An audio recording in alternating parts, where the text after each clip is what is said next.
राम लक्ष्मण और सिया जी गंगा जी के समीप आए।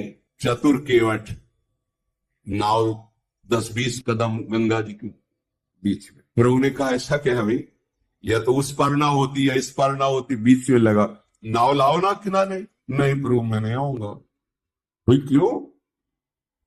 प्रभु हमने आपका रहस्य जान लिया है। तो तूने क्या रहस्य जान लिया मेरा? प्रभु तुम्हारे सांवले चरणों में बड़ा जादू है। ऋषि मुनियों से सुना है, अपने निषाद राज से भी सुना है, और नगर के लोग भी कह रहे थे। तो आपके चरणों में, चरण रज में बड़ा जादू है। नहीं, क्या जादू है? सुना है गौतम ऋषि की पत्नी जो शिला रूप में थी, आपका चरण स्पर्श हुआ, सुंदर नारी बन गई। प्रभु शिला नारी बन गई तो काठ को नारी बनने में कितना दिन लगेगा? वो ऐसे ही लड़का बच्चा से घर में हम उसके पालन पोषण में परेशान है, और अगर नाव जिससे पालन पोषण करते वो भी नारी बन गई तो समस्या और बढ़ जाएगी। ना ना, हम तो नाव नजदीक लाने वाले नहीं, मेरे और कोई धंधा नहीं, कोई व्यापार नहीं, ये गंगा पार करता रहता हूँ, जो कुछ मिल जाता है परिवार चलाता हूँ। ये नाव भी स्त्री बन गई तो खर्चा डबल बढ़ जाएगा, व्यापार बंद हो जाएगा, ये नहीं हो सकता। प्रभु ने कहा कि तो तुम कैसे राजी होगे? पार तो तुम्हें करना ही होगा, क्योंकि दूसरी नाव यहां दिखाई नहीं दे रही। एक बात है प्रभु, अगर आप पारे वास्तविक जाना चाहते हो, देख लो,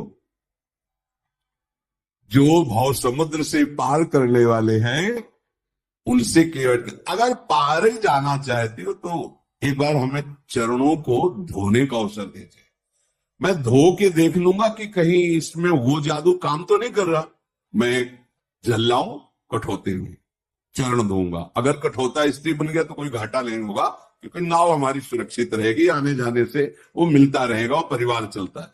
अगर कठोता स्त्री नहीं बना और हमने चरण धो लिया, फिर नाव में बैठा लेंगे कि वो केवल शिला ही नारी बन सकती, कठोर एक काठ जो है नारी नहीं। भगवान बहुत मुस्कुराए कि यार बड़ा विनोदी है ये केवल। लक्ष्मण जी ने रोष दृष्टि, संभाल के बात कर, मानो नेत्रों ही नेत्रों में डांट रहे हो, संभाल के बात कर। इशारा की लक्ष्मण जी तरफ, अब डरने वाले नहीं है हम, ठीक है मार दो चलेगा। मैं कसम खा के कहता हूं महाराज, जब तक चरण नहीं धुलवाओगे पार नहीं करूंगा।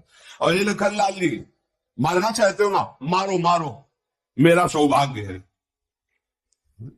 इसमें क्या सौभाग्य? जब मारेंगे तुम्हें तो सौभाग्य क्या होगा पता है तुम्हें? कहां मर रहा हूं? गंगा जी में, सीधे गंगा जी में। मार कौन रहा है? राम जी का भाई लखन। अपराध क्या है? केवल चरण पखारना चाहता है। साक्षी कौन है? स्वयं राम जी। मारो मारो, हमें कोई परवाह। केवट की बात सुनकर लक्ष्मण जी भी शांत हो गए कि बड़ा विवेकवान है, मुझे कोई इसमें पर, मेरा तो अहोभाग्य आज होगा ही होगा, या तो मारो तो अहोभाग्य, नहीं तो चरण पखारेंगे अहोभाग्य। अब मुझे कोई मेरे भाग्य से विचलित नहीं कर सकता है। प्रभु ने कहा भाई तुम्हारी नाव ना स्त्री बने और मुझे पार जाना ही है, तुम उपाय कर लो।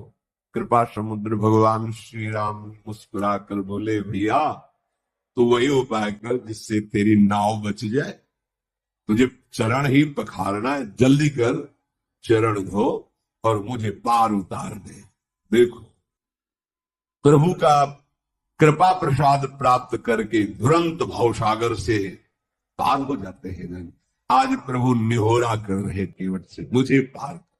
जिनका नाम स्मरण करने से अपार भव समुद्र संसार से जीव तर जाता है, जिन्होंने 3 पग पृथ्वी मांगी और 2 में ही नाप ली, वो केवट से निहोरा कर रहे गंगा पार करने की। परम कृपा है। प्रभु जी के वचन सुनकर गंगा जी भी अंदर ही अंदर बड़ी आनंदित हो रही कि मैं जिनकी चरण धोवन हूं, प्रभु निहोरा कर रहे मेरे से पार जाने के लिए। ओहो, साक्षात महा सामर्थ्यशाली होते हुए केवट से प्रार्थना कर रहे हैं। गंगा जी प्रभु के नख कांति को देखकर अपने प्रगट स्थान यहीं से प्रकट हुई, बहुत प्रफुल्लित हो रही है। आज मैं धन्य हूं गंगा जी। प्रभु ने कहा शीघ्र करो ना, रुको महाराज, पहले से व्यवस्था की। कठौता लाया, कठौती ले कि अगर बनेगा भी ना तो कठौता लड़का बनेगा, नाव खेने के काम में आए। प्रभु की आज्ञा होते ही कठौते में सुंदर जल भर कर लाया और प्रभु ने चरण पधराए। अब बहुत आराम आराम से प्रभु के कोमल चरणारविंदों को धोरा। कैसी प्रेममयी दशा केवट, उसे देखकर बड़े बड़े ऋषि मुनि देवता पुष्पों की वर्षा कर रहे। धन्य भाग, धन्य भाग जो मुनियों के ध्यान में आने वाले चरणारविंदा साक्षात केवट उन्हें धो रहा है। चरण कमल धोता, हृदय आनंद से लबालब भरा है, रोमांच हो रहा है। प्रभु ने कहा शीघ्र करो, उसको तो शुद्ध ही भूल जाती, चरण पकड़कर फिर धोती। प्रभु ने कहा जल्दी करो, मुझे पार जाना है।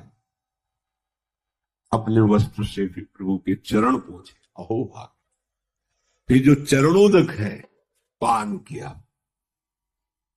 चरणोदक प्रभु का पान करते ही जितने उसके पितर थे सब भगवत प्राप्त हो गए। पितर लोक में जितने पितर थे सब भगवत प्राप्त हो गए। जो उसका पूरा परिवार था उसका भगवत प्राप्ति निश्चित, जैसे पास बन गया हो। आप पूरा परिवार पितर सब भगवत धाम की वश, सब परम पद के अधिकारी। इसीलिए ये नहीं सोचना चाहिए कि हमारे परिवार का क्या होगा। यदि आप भगवत भजन करते धर्म से चलते हैं तो पूरी जिम्मेवारी लोक परलोक की प्रभु स्वयं लगी। भगवान अपने भजन करने वाले के परिवार का भी महामंगल कर देते हैं, उसका भी पालन करते। देखो प्रभु के चरण धोए, चरणामृत पान किया तो प्रभु को गंगा पार की बार बार मुख माधुरी देखते हुए नौका चला रहा है। जब पार हुए तो लखनलाल जी, सियाजू, रामजू उतर करके गंगा जी की रेती में खड़े हुए, बार बार हाथ जोड़ता है, मुखारविंद की तरफ देखता है, साष्टांग दंडवत, फिर खड़ा होता, फिर देखता है, फिर साष्टांग दंडवत।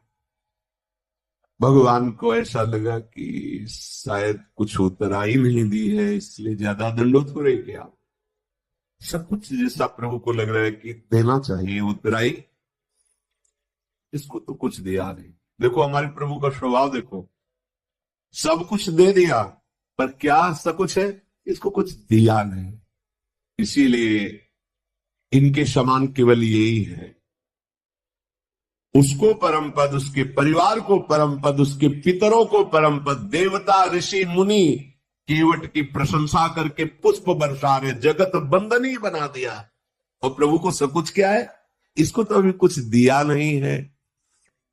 प्रभु के हृदय की बात जानने वाली सियाजू ने अपनी अंगूठी उतारी जो मणिजटित थी, तो प्रभु दे दी। प्रभु से अंगूठी के लेके कहा ये उतराई ले लो। विकल होके चरणों में, प्रभु अब कुछ नहीं चाहिए, आपने जो दिया है। बहुत जन्म जन्म से मेहनत करता है, जन्म जन्म जाने किस योन में गया, क्या क्या कर्म किए, नाथ आज हमें पूरी मंजूरी मिल गई। क्या पूरी मंजूरी क्या है? आपके चरणारविंद का स्पर्श, आपके चरणों की सेवा और आपके चरणों का प्रेम। अब नाथ मुझे कुछ, अब मैं तृप्त हो गया हूं, अब कृतकृत्य हो गया हूं, अब कोई चाह नहीं रह गई है। नाथ आपको पा लिया तो आज सब कुछ पा लिया, अब कुछ पाना बाकी नहीं रहा। मेरे दोष, मेरे दुख, मेरी दरिद्रता सब नष्ट हो गई। आपके चरणों का स्पर्श करते ही मेरे हृदय में जो परमानंद, अब इससे बढ़कर कोई भेंट नहीं है। दीनदयाल आप कृपा कीजिए, अब मुझे कुछ देकर ऐसी बात, अब मुझे कुछ नहीं चाहिए। प्रभु बार बार करे कि ले लो ना, नहीं ठीक है, वो सब ठीक है, आप ले लो। जब केवट ने देखा बार बार प्रभु आज्ञा कर रहे, तो हाथ जोड़ के कहा, प्रभु अभी नहीं, जब आप लौट के आओगे ना वनवास पूरा करके, फिर आप जो देंगे मैं प्रसाद समझकर स्वीकार कर लूंगा। अभी तो नहीं प्रभु, अभी तो जो दिया है प्राप्त कर दिया है। हे नाथ, ध्यान दीजिए, बहुत प्रयास कर रहे हैं प्रभु लक्ष्मण जी, सिया जी, लेकिन केवट कुछ नहीं ले रहा। भगवान फिर दे रहे हैं। क्या ये मिलना बड़ा कठिन है? जाओ, तुम्हारे हृदय में प्रेम लक्षणा, अखंड भक्ति, अविरल भक्ति, ये दुर्लभ है, इससे बढ़कर कोई लाभ नहीं है। करुणा के धाम प्रभु अपने श्री चरणों का प्रेम प्रदान किया, महाप्रेम।